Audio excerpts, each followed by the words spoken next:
This is welcome to the um,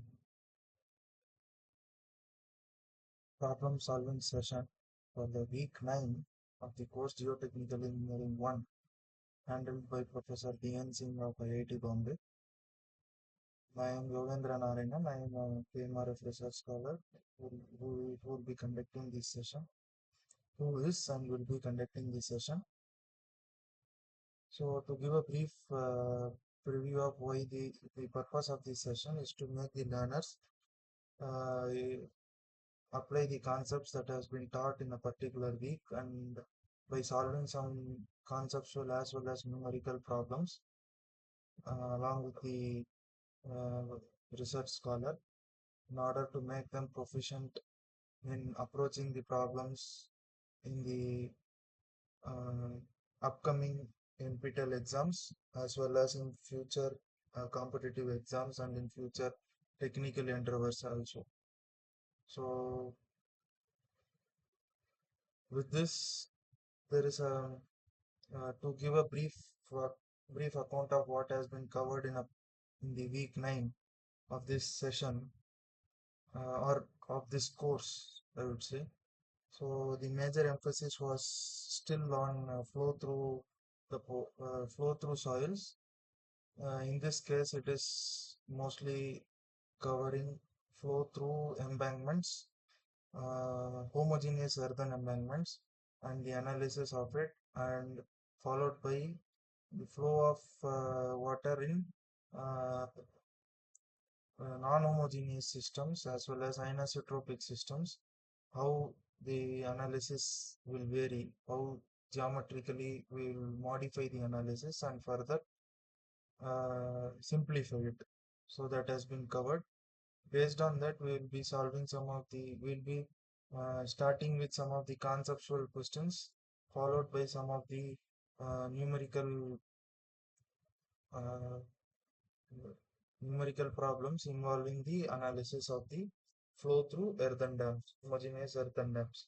Right, so this part will be seeing some important derivations which will be helpful for you in not only in solving problems but in understanding the concepts also. So with this we will be moving to the session. So coming to the first question, top flow line in a dam is option A hyperbolic curve, option B logarithmic curve, option C parabolic curve, option D straight line. Top flow line in a dam is so ideally a dam, if we consider a homogeneous earthen dam.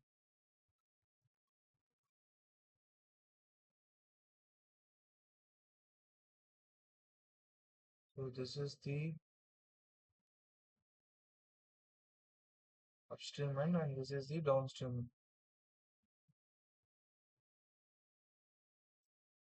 right? So from the upstream end, the ideal flow line will be starting from here and if we entering in, will be coming out here. And to there is a slight modification from here. Usually we consider this is not a straight line actually. This is a right. So this curve is the phreatic line, uh, which is the top flow line through an earthen dam. So this is top flow line. It is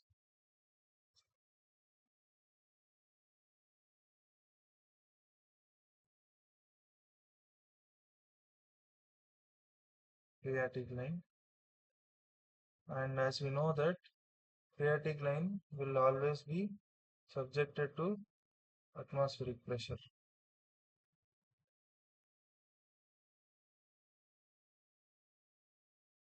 So this phreatic line is always a parabolic curve.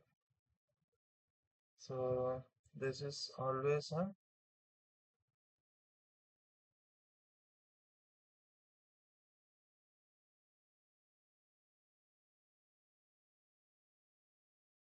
parabolic,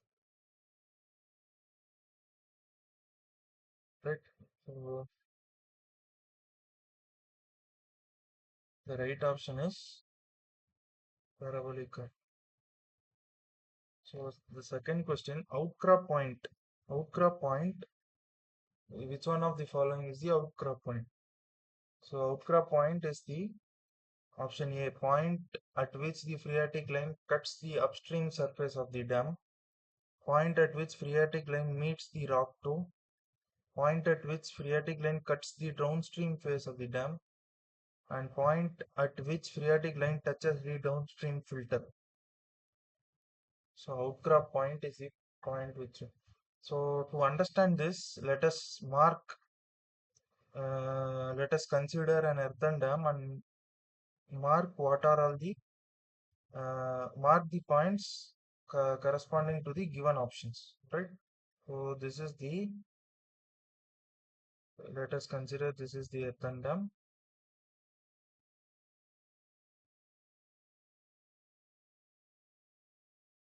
all right?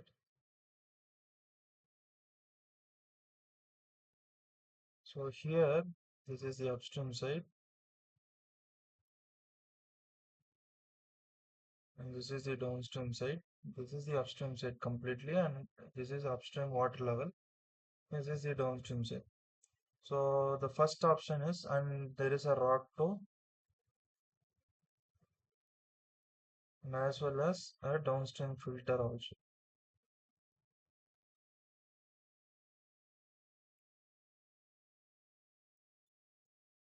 This is downstream filter, and this is rock toe, right?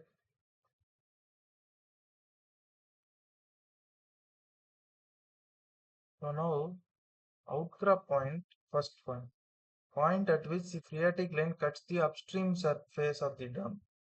Phreatic line cuts the upstream face of the dam. So phreatic line will be ideally, it will be something like this. Ideally, it should go center para. It is a parabolic curve. It will go like this. Ideally, not so much. It will go like this.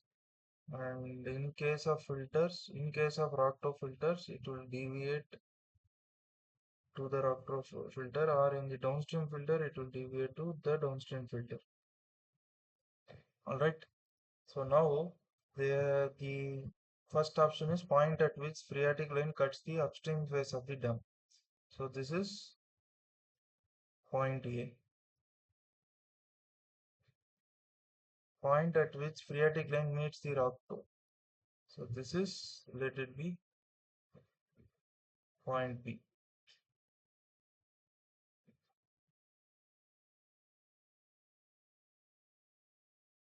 The downstream side. See, provided no filter is given. Point at which the phreatic line cuts the downstream. This is the point at which the phreatic line touches the downstream filter. Here, outcrop point, outcrop itself means that it is coming out of a cross section. All right. So A is not an outcrop point. It is more than, it is the flow. It is the inlet point. So this option is not right. And in case of option B and D, the water does not flow through a cross section, and outcrop point, so it is also not the right option. Point at which the cuts the downstream of the face. So outcrop point is the point where the flow line, top flow line cuts the downstream of the face. So this is called the outcrop point.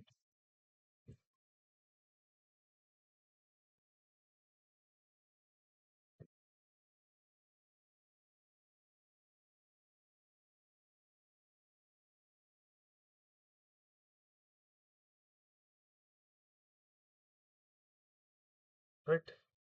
So this is the retention. Now coming to the Next question. For a tow angle alpha less than 90 degree, the velocity of the top flow line at exit is.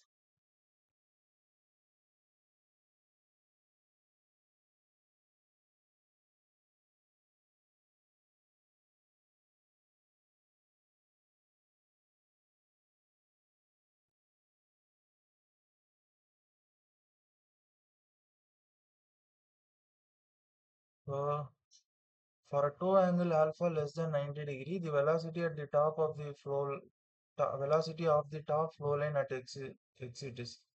Now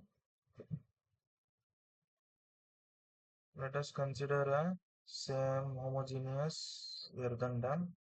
This is the upstream side, and let this be the flow, the phreatic line. Let this be the outcrop point.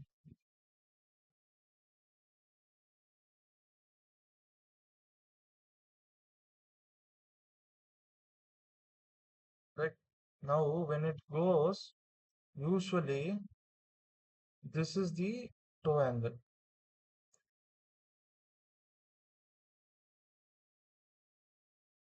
less than or equal to tow angle alpha less than or equal to 90 degrees.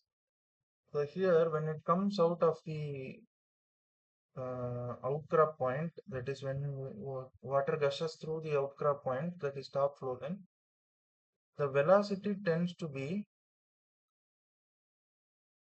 parallel to the downstream stress.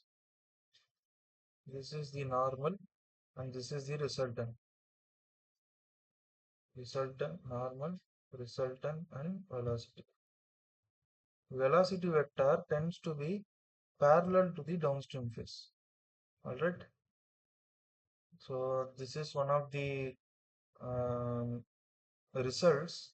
So you can go through the lectures in order to find the proof for it, or any textbooks.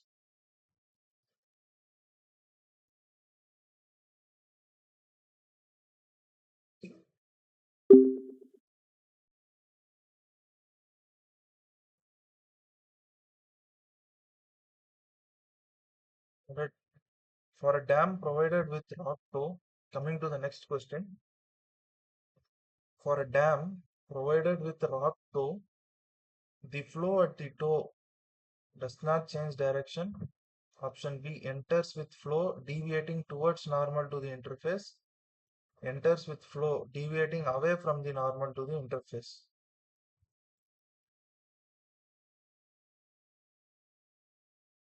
And option D, bypasses the rock toe.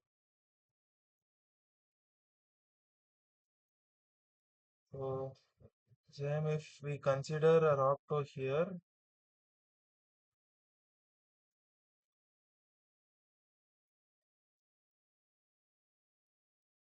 so usually for a dam provided with rock toe, the flow at the toe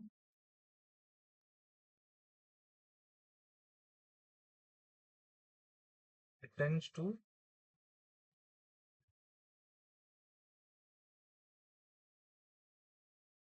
bypass it.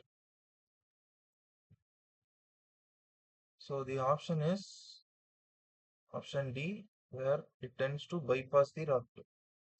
Alright. Now coming to the next question. Which of the following is not correct? Which of the following is not correct? For a given set of boundary conditions, the flow net is unique. So in a flow net, the flow through all the elementary squares is equal. In a flow net, head drop across each channel is equal.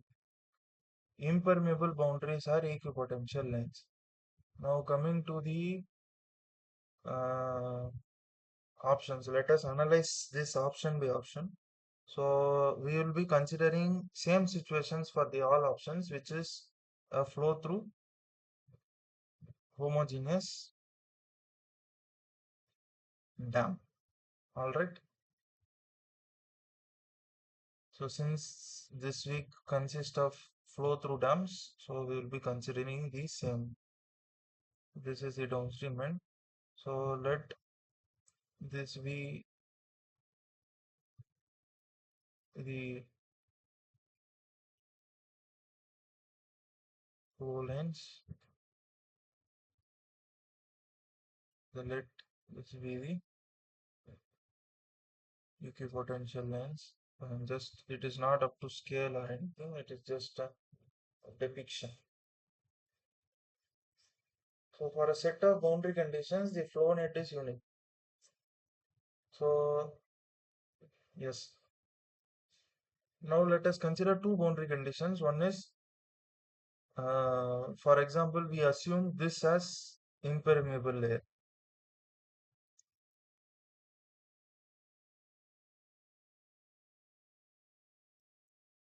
This is impermeable layer. So now the flow net which we construct, that is flow occurs due to, that is the flow occurs only through the dam.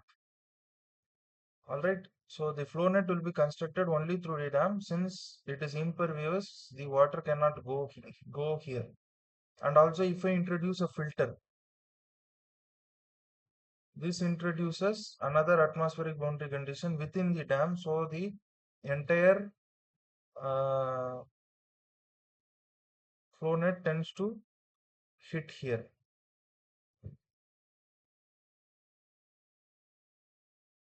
So this is a point of singularity which we have seen. So and if I introduce a Rocktop filter, so that tends to change. And if I remove this impermeable layer, so then the flow net will be introduced here also. So the flow nets will be like this.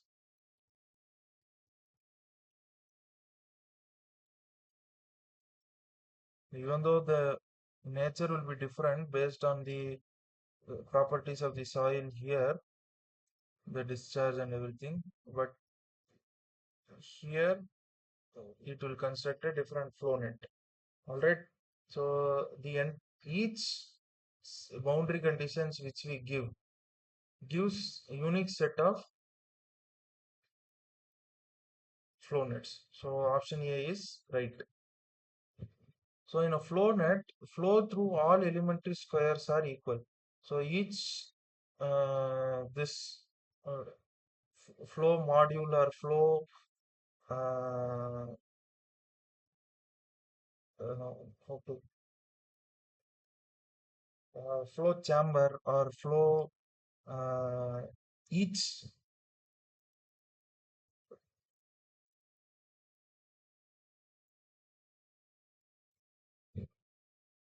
each element. So each element of the flow net is an elementary square, which we have proved already. And these elementary squares and the flow through all the elementary squares here, uh,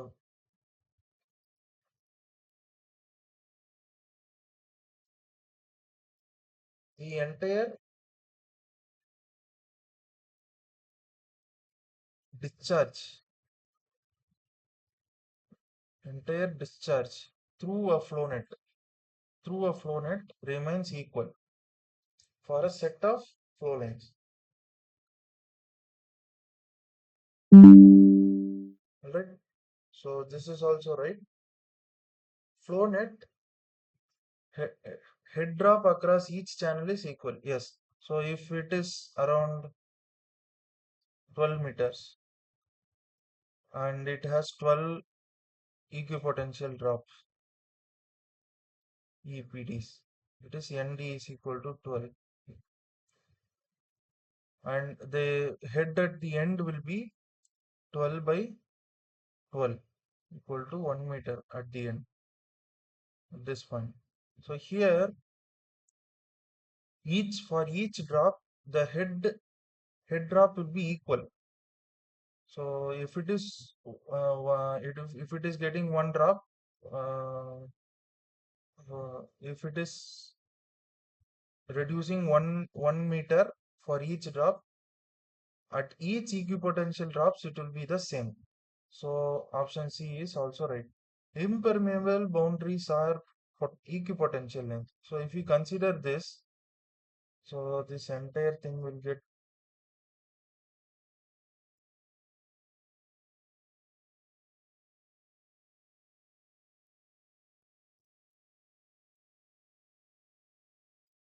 uh, this will disappear.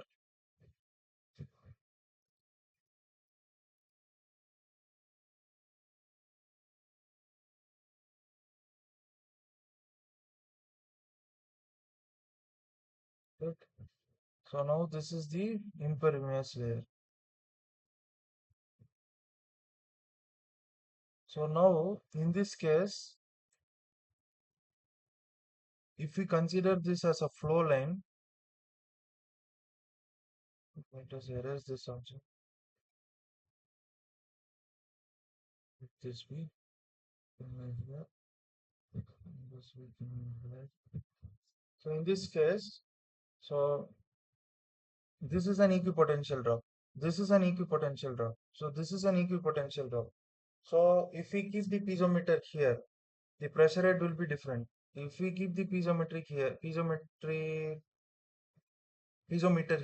the head will be different because as water moves towards the soil mass, it tends to lose its energy. So its head tends to decrease.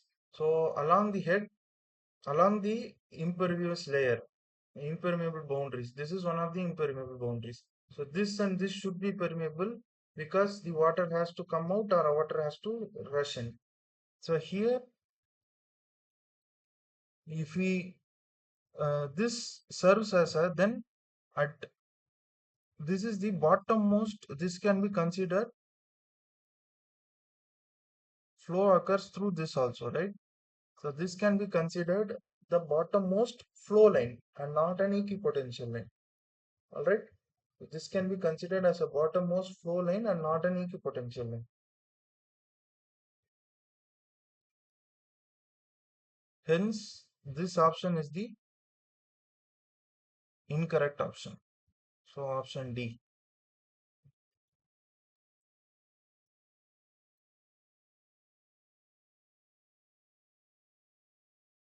All right.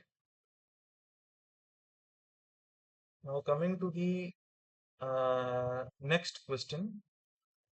For flow across an interface between two soil media of different coefficient of permeability, the entrance angle alpha 1 is 45 degrees. What will be the angle of exit if the ratio of permeability of the two soil media is K1 by K2 is root over 3? So let us uh, let us draw a figure here.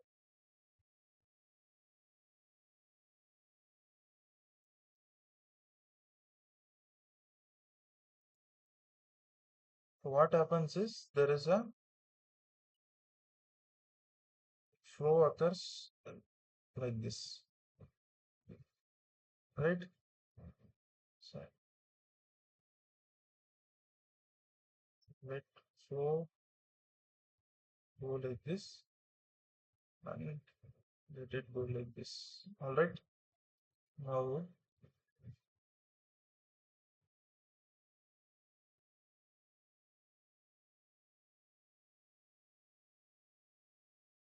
this is the normal.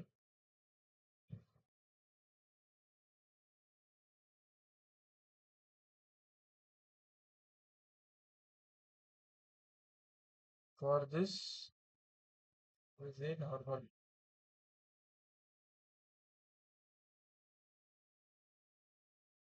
All right. Now alpha 1 with normal is 45 degrees and with this one is alpha 2, right? This K1 and this is K2. So we know that Now, as per the given relation, k1 by k2 is equal to root 3. So the most suitable relationship to solve the problem would be which one?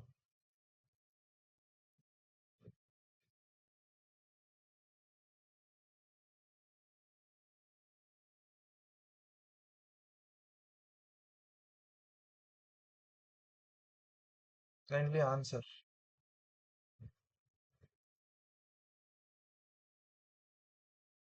Which one? So it is similar to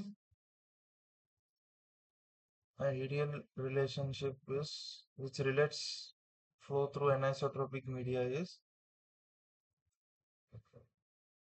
tan alpha 1 by tan alpha 2. So what does it resembles? Not exactly, but as an analogy, as an analogy, what does it resembles? So it is one of the famous laws which we have studied in 10 plus 2 physics in optics. Similar law. Any idea?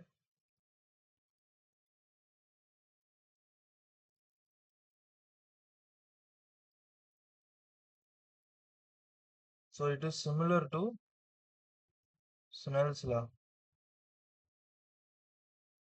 which relates the refractive index and the angle of incidence and refraction. Right? So here k1 by k2 is equal to root 3 is equal to alpha 1 is 45 degrees tan 45 by tan alpha 2. Right? Now tan 45 is 1, which implies tan alpha 2 is 1 by root 3, and alpha 2 is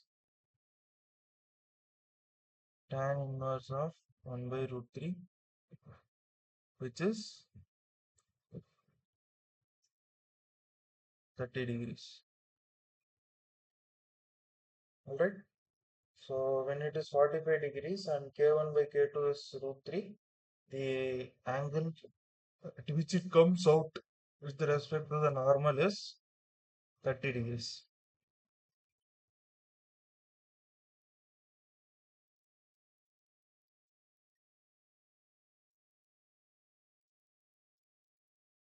Alright.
I'll be just back in a minute. Uh, there is some emergency. I'll be back in a minute.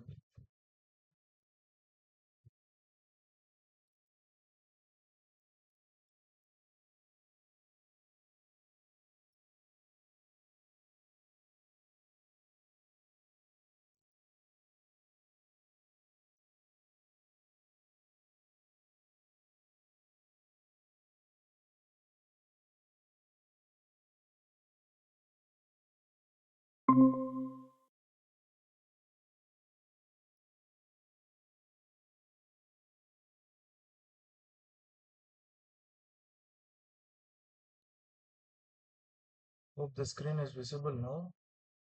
I'll be just back in a minute.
So sorry for the interruption. Sorry, sorry for the delay. So coming back to the next question.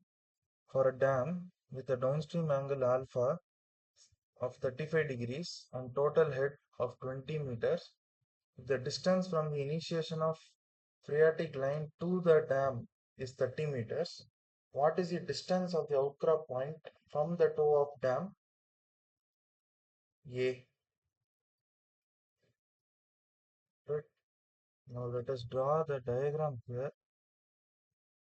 So it would be like a miniature diagram.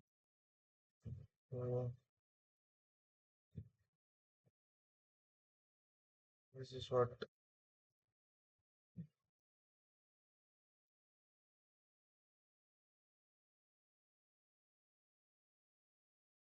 this will.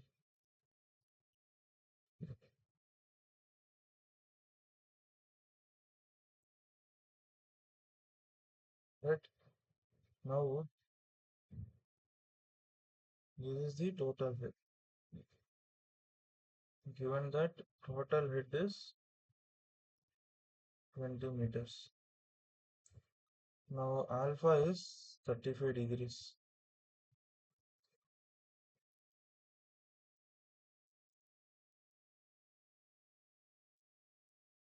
Right now, initiation of the phreatic line occurs here. Right. The initiation of the phreatic line occurs here because phreatic line goes like this, comes out like this, and for the our logic we do it like this. All right. Now this the distance between the initiation of the phreatic line to the toe of the dam. This is the toe of the dam. This is D, which is 30 meters. Right. Now, what is the distance of the outcrop point from the toe of the dam wave? Now, let this be the outcrop point and this be the toe of the dam. So, they are asking the value of this one.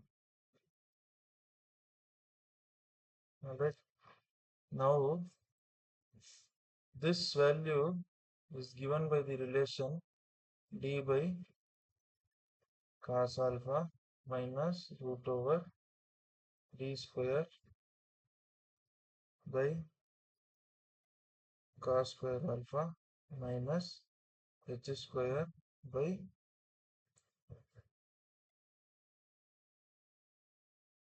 sin square alpha. Right.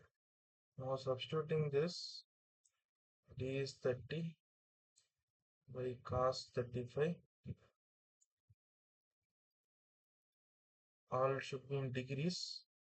D square 30 square by cos square 35 degrees minus h square is 20 square divided by sin square 35 degrees. Right. Now calculating it,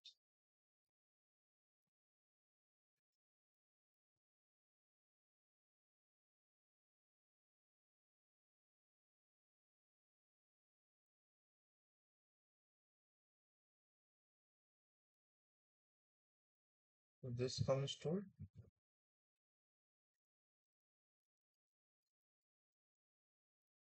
as values A is first term will be 36.62 minus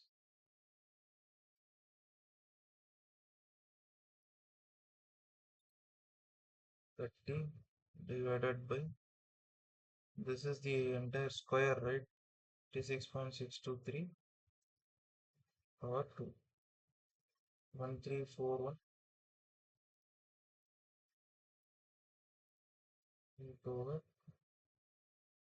1341 125 minus 20 divided by sine of 34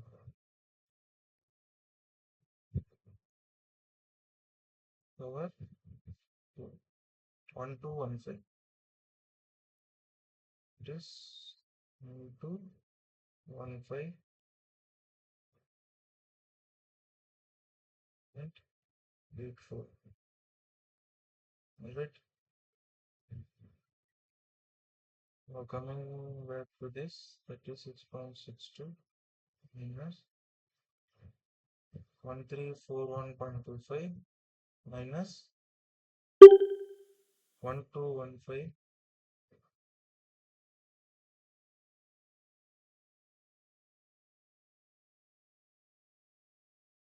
5.84.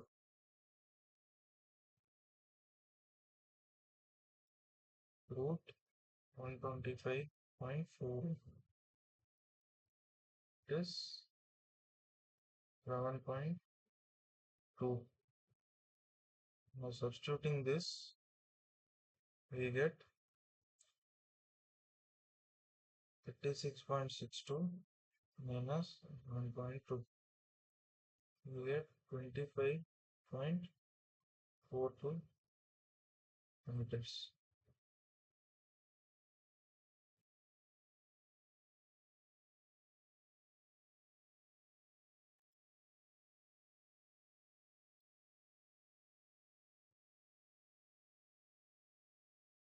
That means this is 20.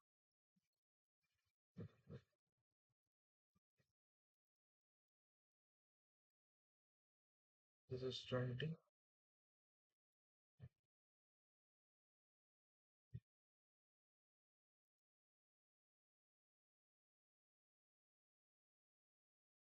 If we do 20 by sin 35, it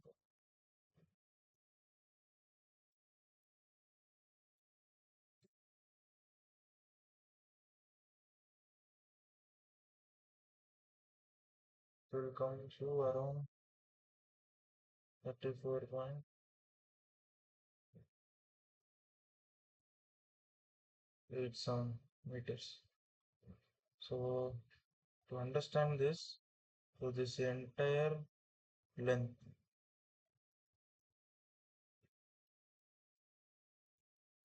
will be 55 meters approximately, and this will be around, let this be the Vajra point.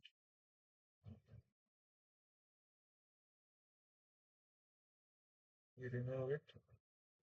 It will be around, this will be around 25.5 meters, which is the Vajra point. Right. So the dam height will be furthermore. So usually these dams extend in tens of meters, and in the in length it extends to kilometers. So it is plausible that these measurements or these values are well within the range. Right? Any doubts?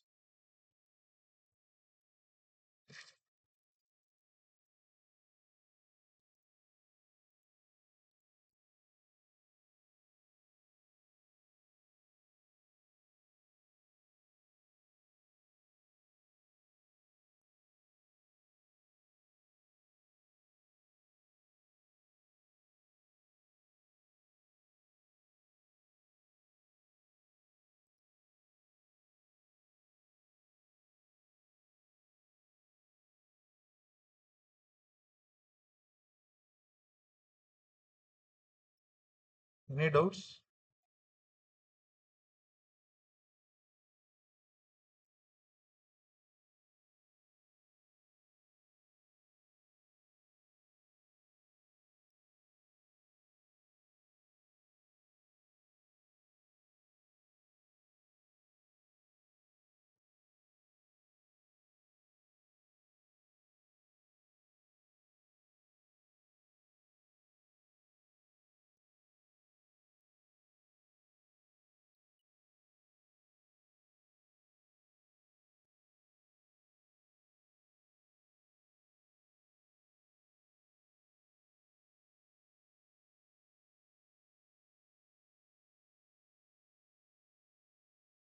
Okay.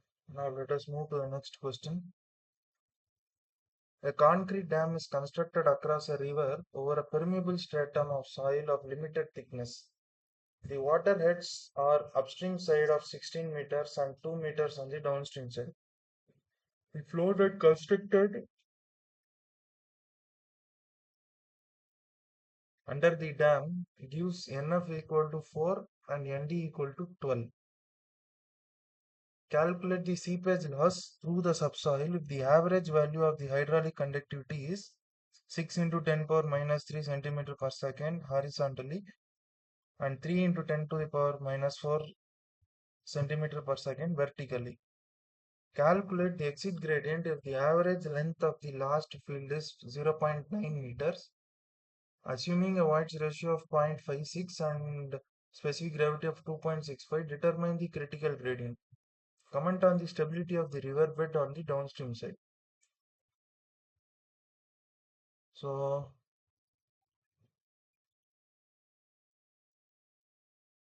now let us draw a concrete dam.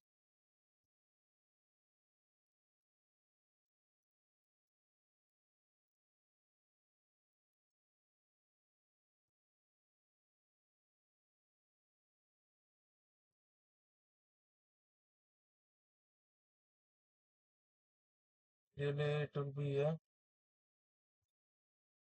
thinner section.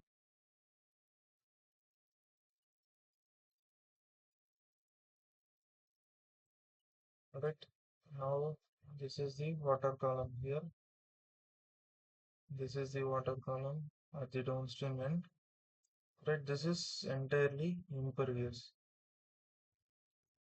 Right. Now water starts to flow through the soil beneath it.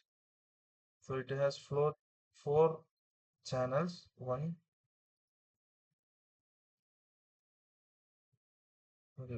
two, three, and four. And 12 um, equipotential drops. Two, one, two, one, two, three, four, five, six, seven, 8, 9, 10, 11. This is the 12th drop. Right. One, one, 2, 3, 4, 5, 6, 7, 8, 9, 10, 11, and 12. 12 equipotential drop and 4. Here, this is 16 meters and this is 2 meters. Alright. Hydraulic conductivity Kx is equal to 6 into 10 power minus 3 centimeter per second. Kz is equal to 3 into 10 power minus 4 centimeter per second. Alright. Nf is equal to 4 and d equal to 12. So the first question is calculate the seepage loss through the subsoil if the average value of permeability is this one. Alright, Q, as we all know, is computed by KH into NF by ND. So H is, we get upstream head minus downstream head, which is 14 meters. And K will be, since it is an anisotropic uh, system with the different permeabilities in the horizontal and the vertical directions, we need to calculate the effective permeability. So to calculate the effective permeability, we need Ke, which is given by root over Kx into Kz. Alright. Now Kx, Kz will be 6 into 10 power minus 3 into 3 into 10 power minus 4. So we can calculate it as root over 18 into 10 power minus 7. or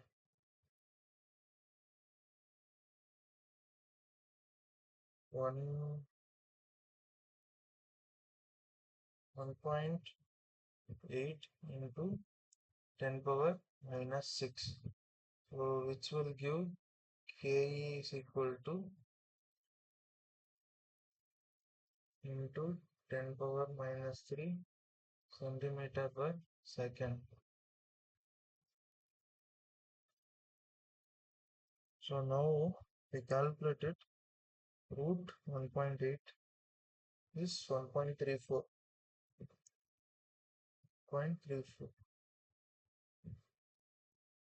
Now H is in meters. So if we convert into meters, it will be 1.34 into 10 power minus 5 meter per second. Alright.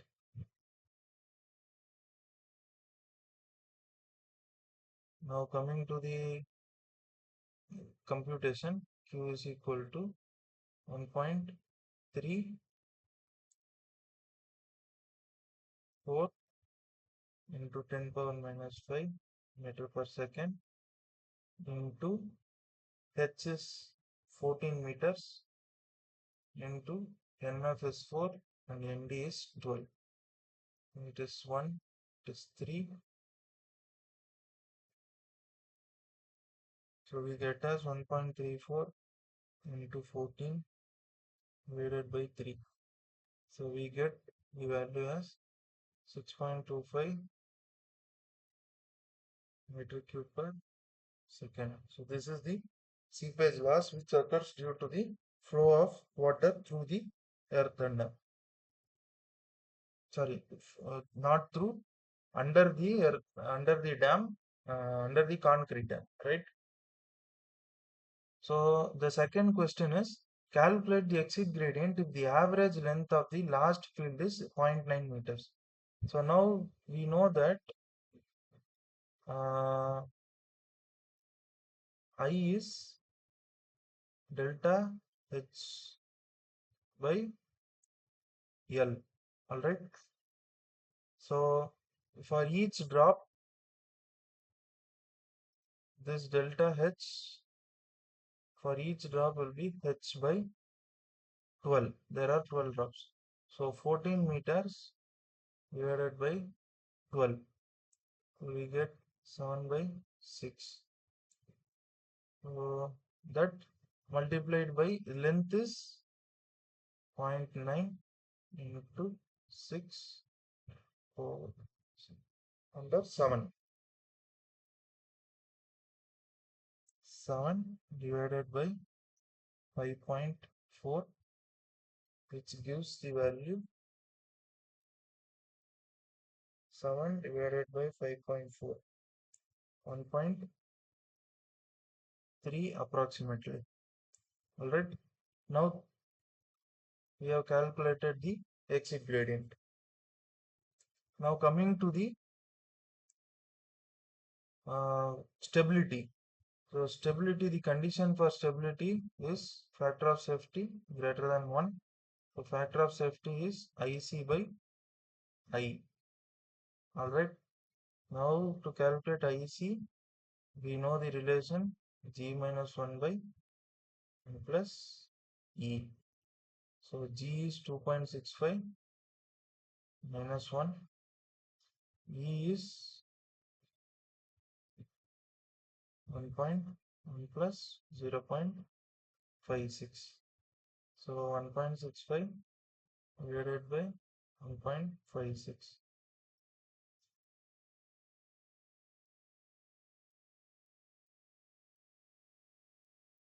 This will come to around 1.0506. So IC is 1.06 and I is 1.03, which is less than 1. Hence, it is not stable. The downstream will erode. It will start to collapse, piping will occur. All right.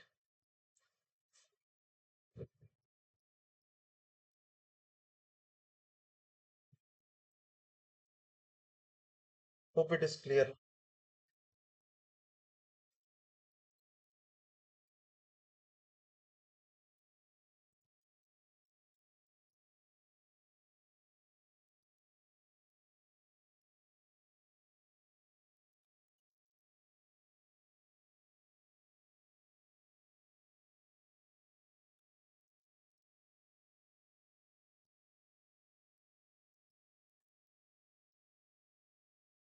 Coming to the next question. Prove the relationship of the flow net dimensions through an interface of a non-homogeneous section. Prove the flow net dimension through an interface of a non-homogeneous section. So here,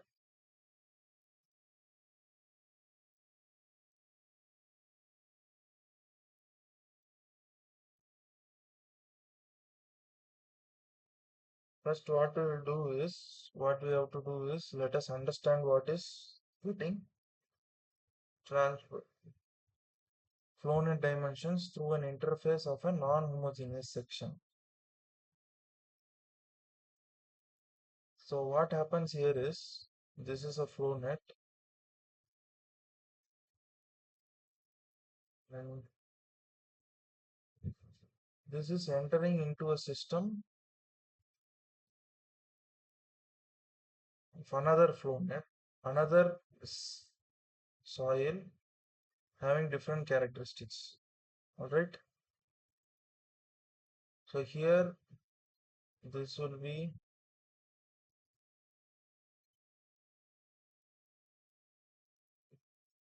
delta x, this will be delta z, and here it will be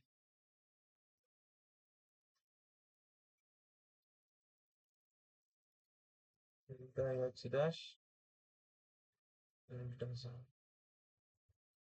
All right. Now we have to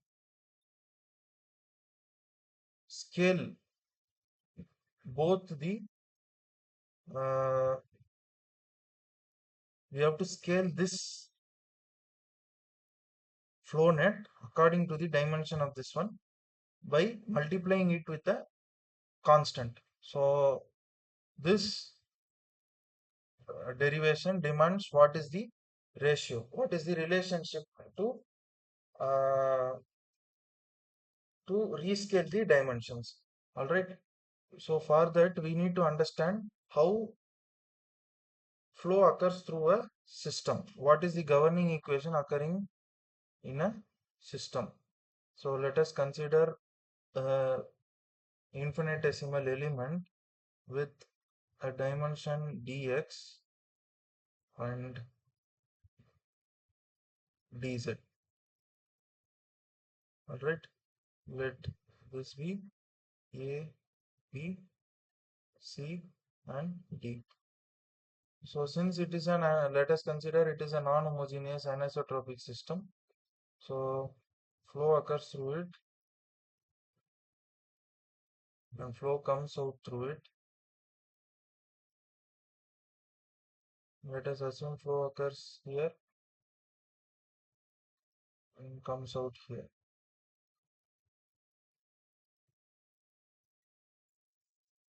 All right.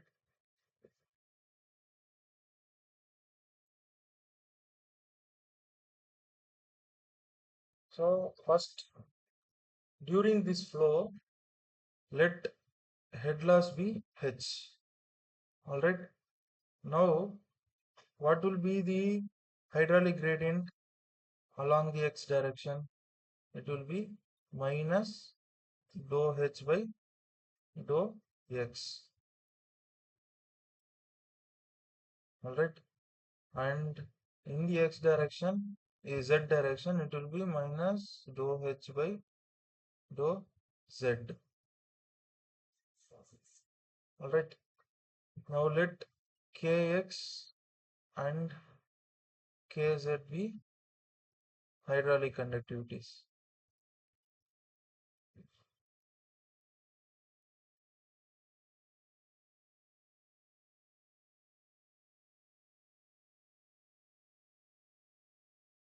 All right. Now, and Vx and Vz, the velocities.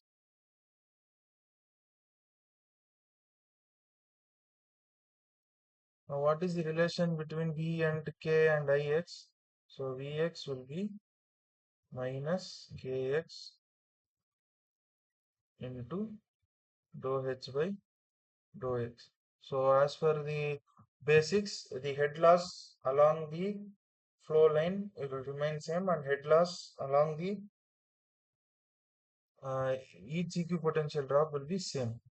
So, Vz is minus Kz into dou H by dou Z. Alright. Now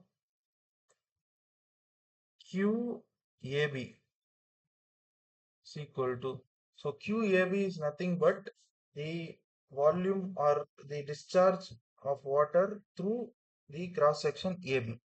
Alright. So this direction into the plane will be Y direction. So this will be Vx horizontal direction into the cross sectional area into the plane. So which will be dz into dy. Y is inside. So it will be ideally like this.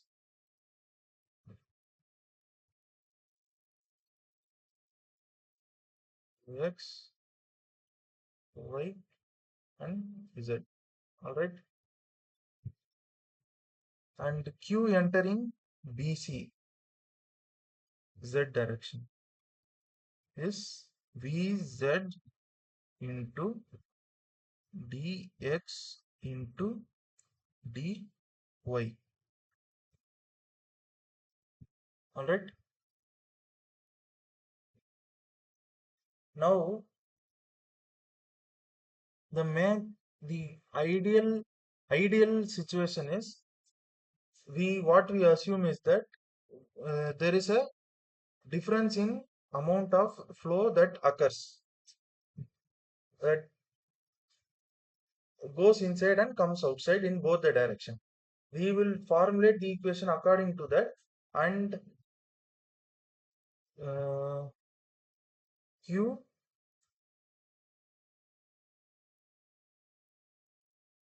CD will be Vx dz dy plus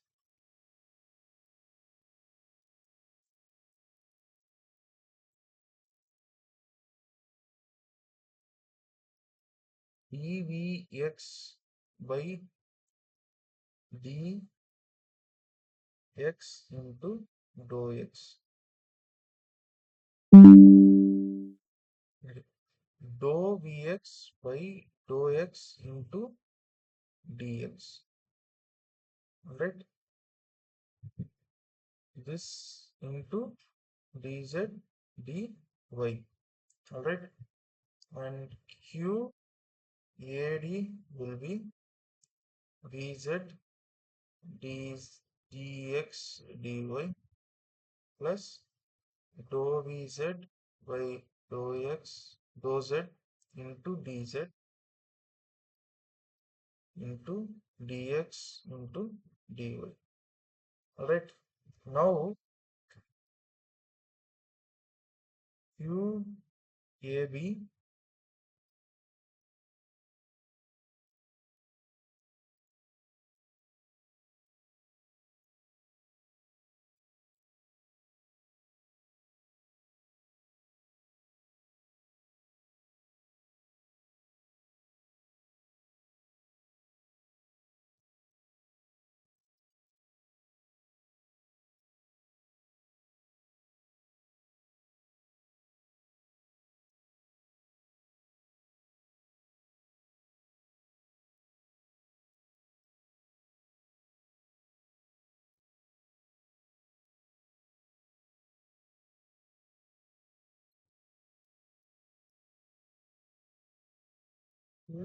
CD.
Alright.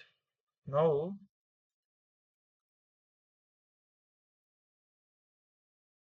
so the ideal equation considering the incompressibility of water and steady state flow, total inflow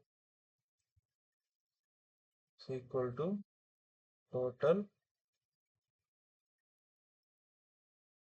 outflow. Alright. So which is QAB plus QCD is equal to QBC plus QAD. So which gives us Vx into D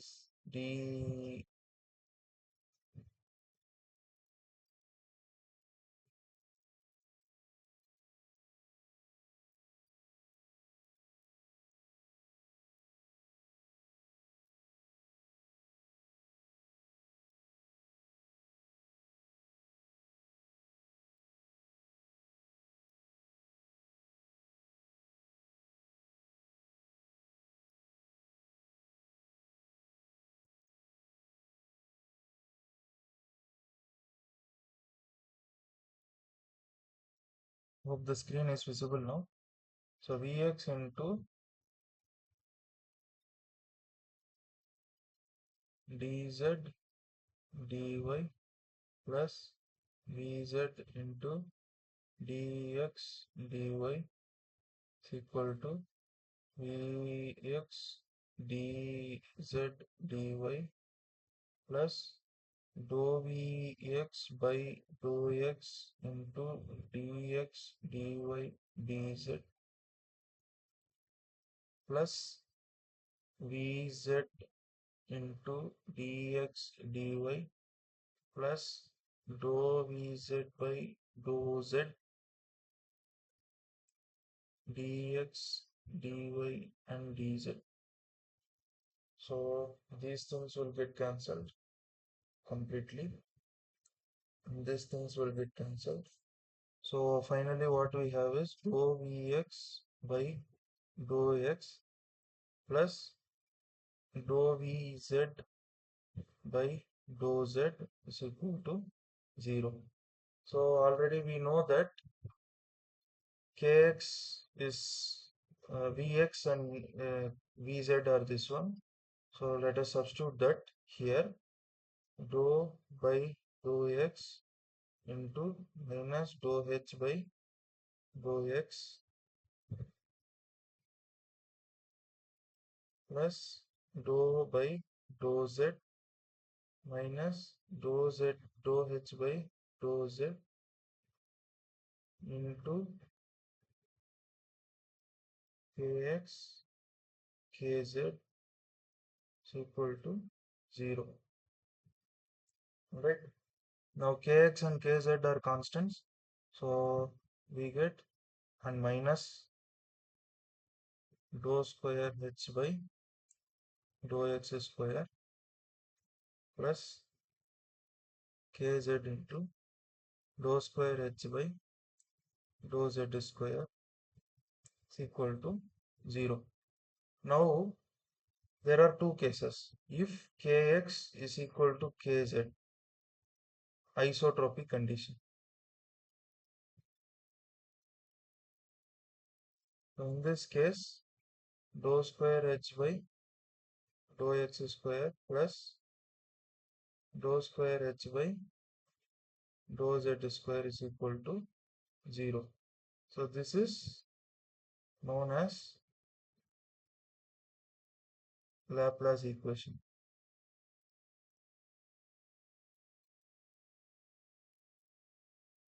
Alright.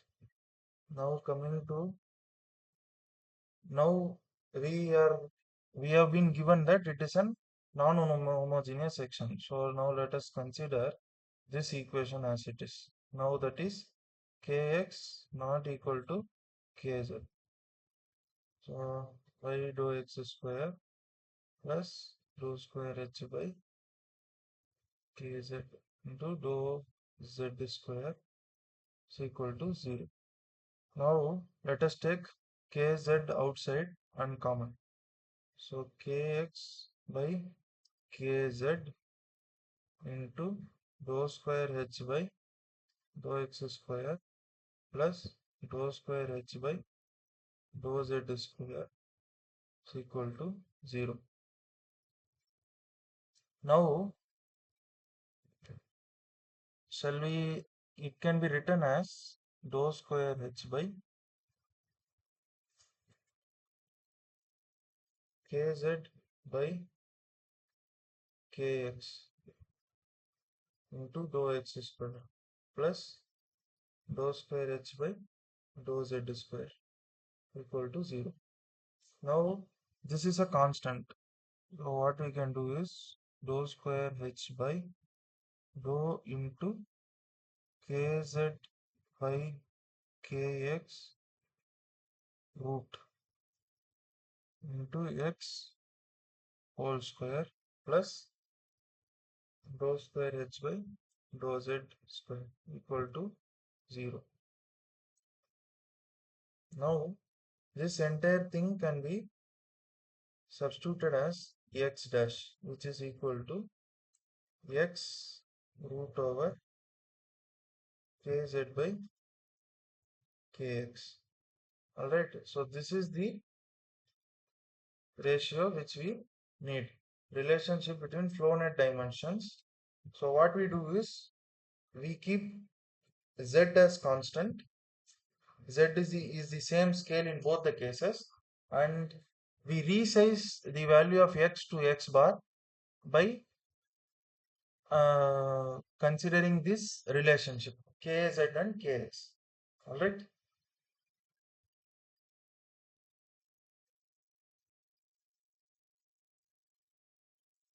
Hope it is clear.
it is clear.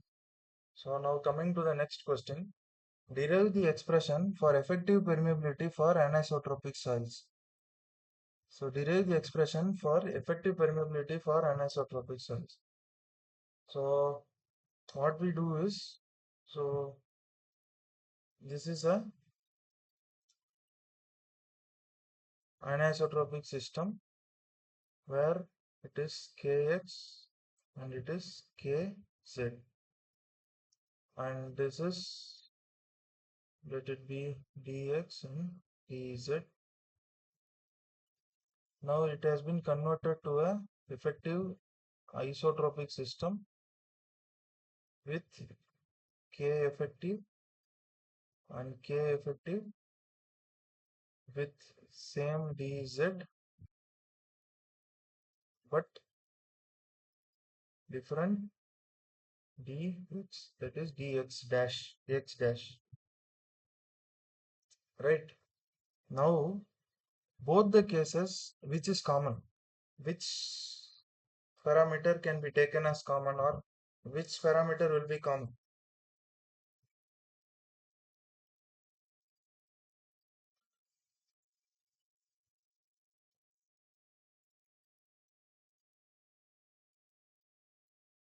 Any idea?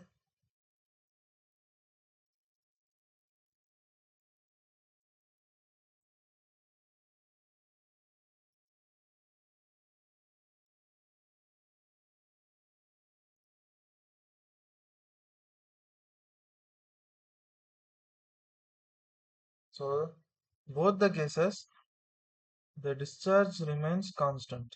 Let it be Q1 and this is be Q2, and Q1 is equal to Q2, right? So the Q1 will be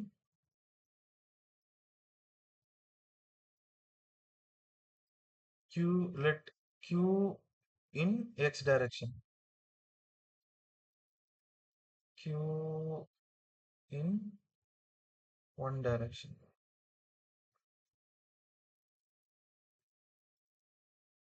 right? Remains constant, all right? Now, what is the relation here? It is Kx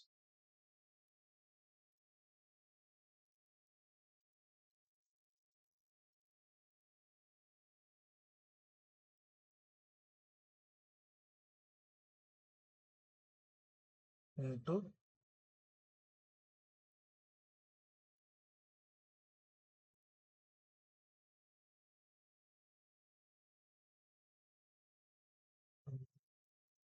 head remains, head loss remains constant, both the cases.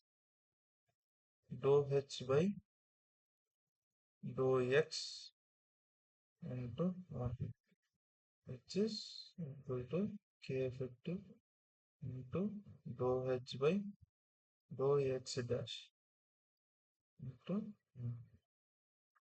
Now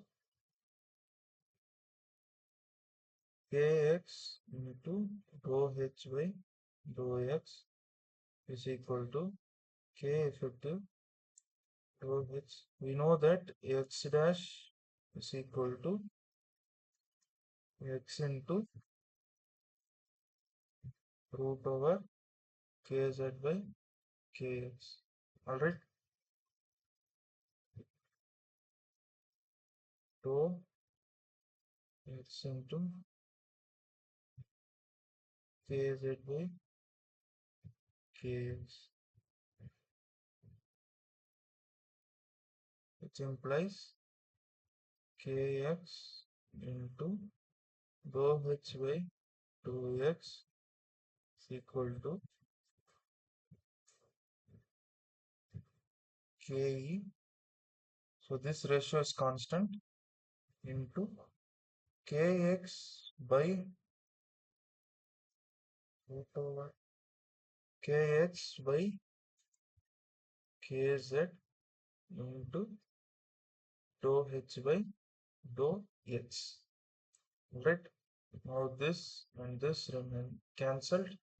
So KE will be root over KX into KZ.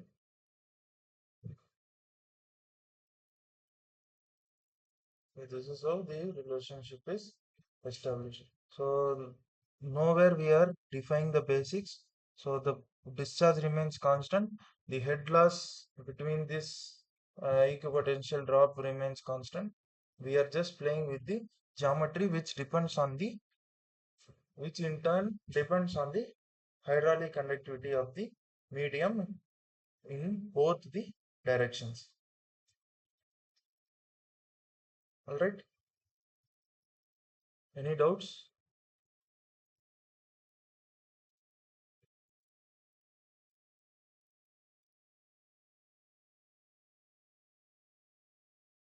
Now coming to the next question. So we have to, this question is related to the calculation of uplift pressures at points A to F. So uplift pressures, so this is the given diagrams and the dimensions are given. So uplift pressure is nothing but core pressure.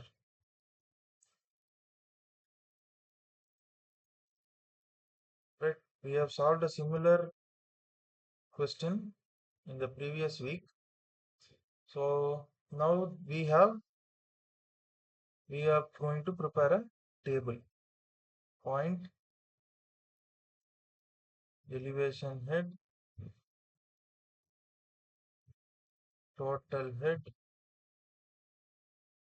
and pressure head and pressure.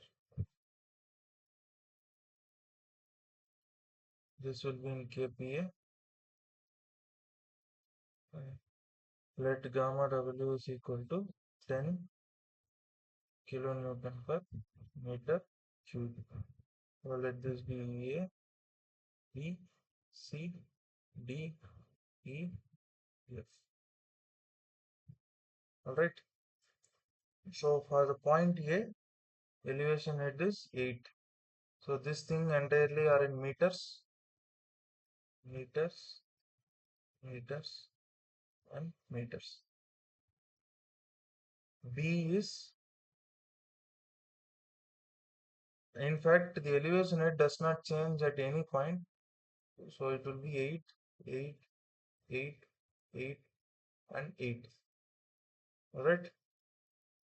Now we have to calculate what is the number of drops here. ND. Equipotential drop is 1, 2, 3, 4, 5, 6, 7. Alright. The ND is 7 drops. And the total head difference is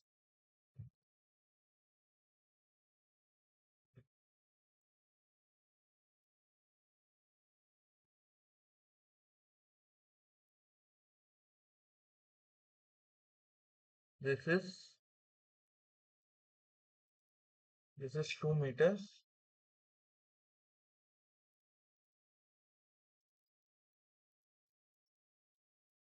This is the total head loss. Head loss will be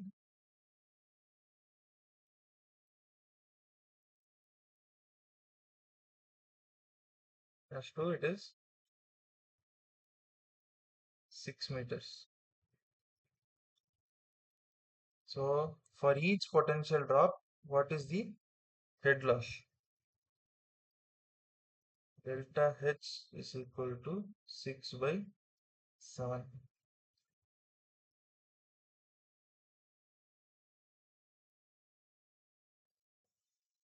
It is 0.857 meters. Now here the total head at point A is, if we keep the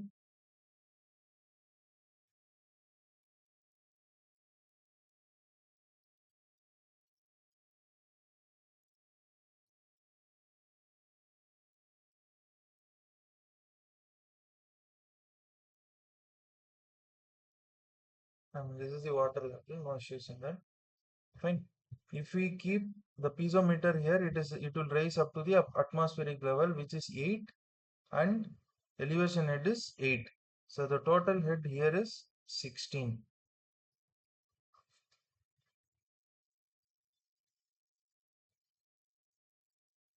All right.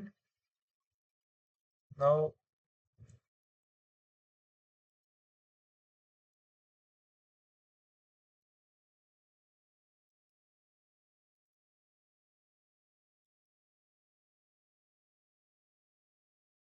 okay, this we are taking it as base. So here it will be 16 meters. So this will be 16. And then for each drop, it will drop by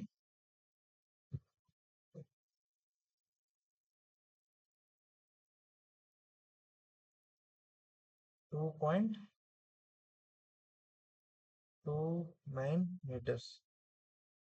All right. So at A, the total head will be HA will be 16 minus delta H. At HB, it will be 16 minus 2 delta H. So it will continue as such. So here B8, it will be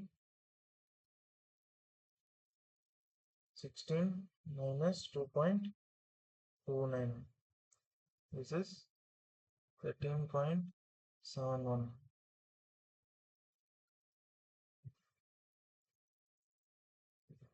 2.29 into 2, 16 minus 2.2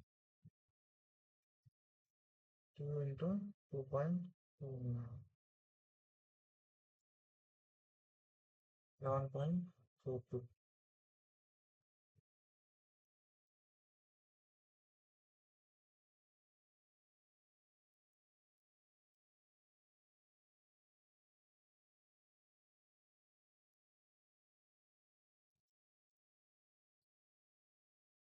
16 minus 3 into 2.29. 9.13.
'Let us just simplify this completely. So this elevation head will itself go, let this be the reference,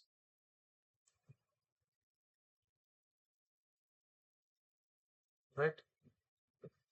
Let this be 16, 6 meters.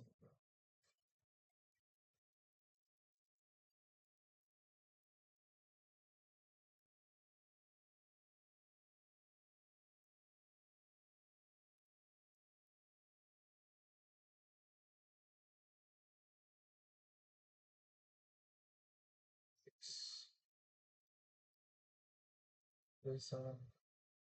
7.86.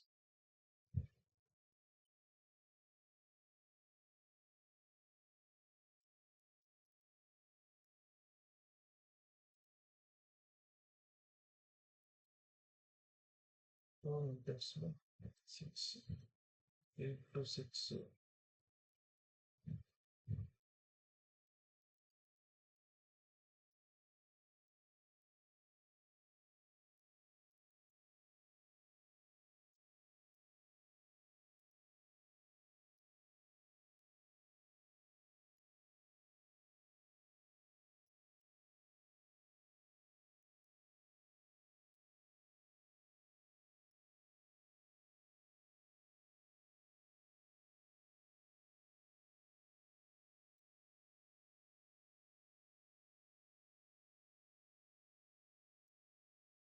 So again, it will only be the pressure regulation. It will be 8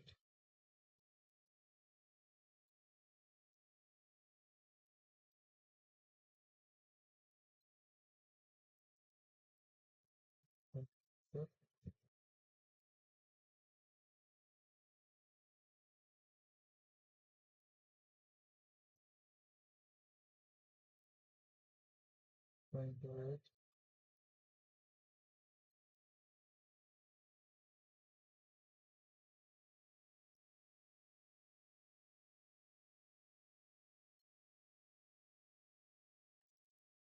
0.42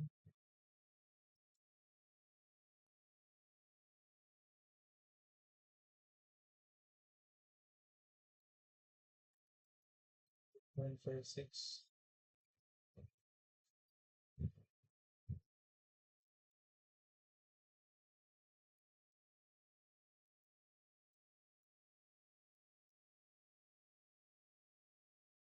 0.7.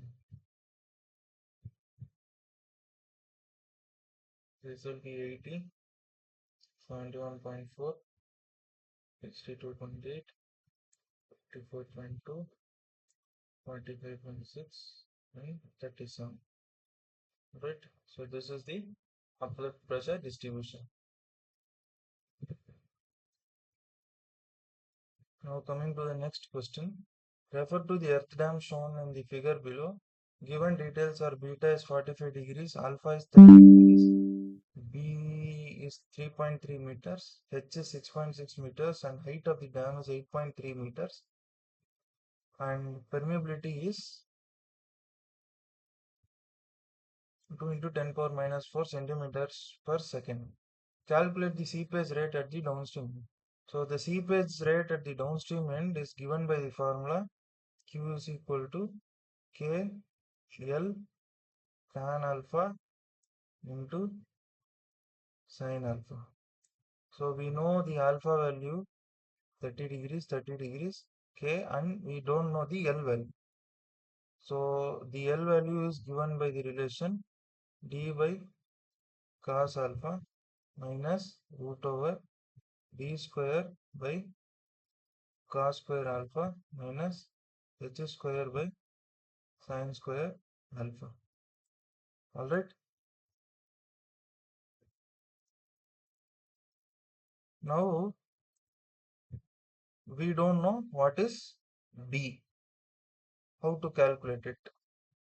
So D is how much? This is the $1,000,000 question.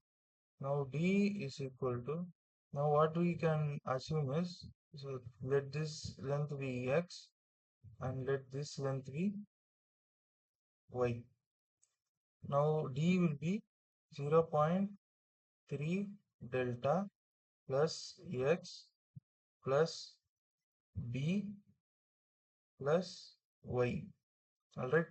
So delta, to find delta, we have to take this triangle. So this triangle, this is delta and this is beta,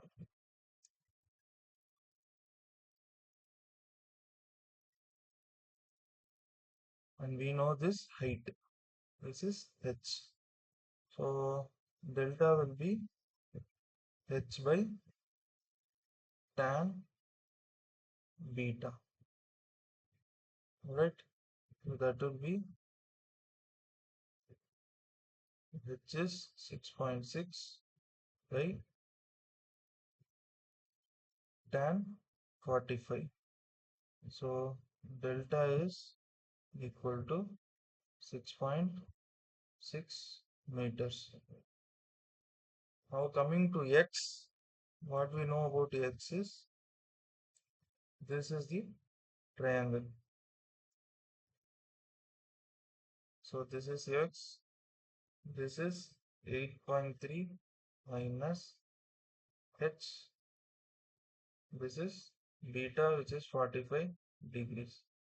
So 8.3 minus h is 6.6, 8.3 minus 6.6, 1.7. So x is 1.7 tan beta which is 1.7 meters. Right. To calculate y, we know we have this triangle.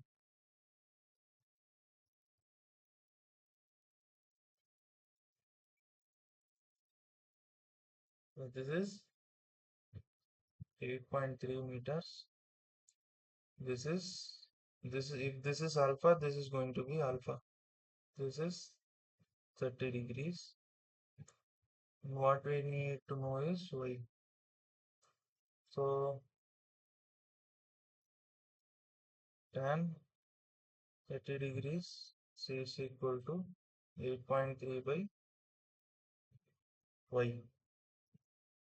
Y is equal to 8.3 divided by tan 30,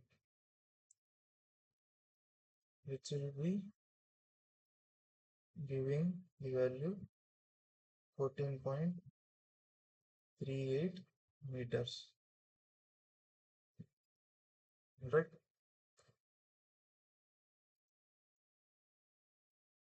Now adding all the values, d is equal to 0.3 into 6.6 plus x is 1.7 plus b is 3.3 plus this is y is 14.38. So 0.3 into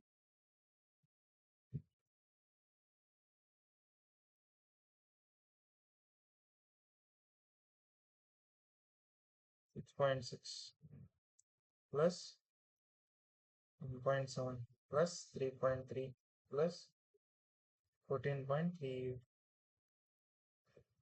So the value of d is 21.36 meters. Alright. Now substituting the value of d in the relation of L. D by d square by cos square alpha minus h square by sin square alpha. Alright. Now d is 21.36 by cos 30 minus 21.36 by cos square 30 minus h is 6.6 square by sin square 30. So 21.36 divided by cos 30 over 2. 24.66 minus root over 608.33 minus 6.6 divided by 730 power 2. This 174.33. 608.33 minus 174.24 root 434.09 24.66 minus 20.84. 24.66. L will come up to 3.83 meters. Alright. Now coming to the discharge, KL tan alpha sin alpha. K is nothing but 2 into 10 power minus 4 centimeter per second, 2 into 10 power minus 6 meter per second. L is 3.83 into tan 30 into sin 30. 3.83 into tan 30 into sin 30.